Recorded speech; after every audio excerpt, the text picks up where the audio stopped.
এটা সেই সময়ের কথা যখন ইন্ডিয়ার ভিতর থেকে ফ্রি ফায়ার ব্যান হয়ে যায়, যার কারণে সমস্ত পাবজি প্লেয়াররা মিলে ফ্রি ফায়ার ওয়ার্ল্ড দখল করে নেয় আর ফ্রি ফায়ারের পোস্টার সরিয়ে পাবজির পোস্টার লাগিয়ে দিয়ে তার সাথে পিক ক্লক টাওয়ার আর ফ্যাক্টরি সব সময়ের মতো বন্ধ করে দিয়েছিল। আর ওই পাবজি প্লেয়ারের একটা বস ছিল যে বাকি ফ্রি ফায়ার প্লেয়ারদের বন্দি করে রেখেছিল।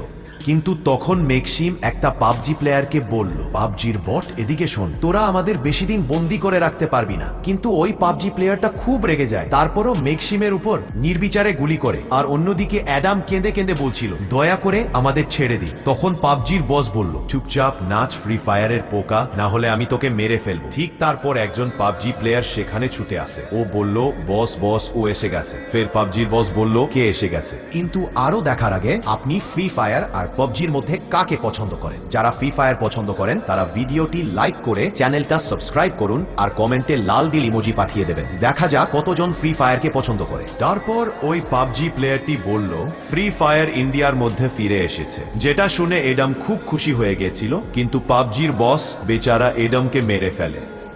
গাইস,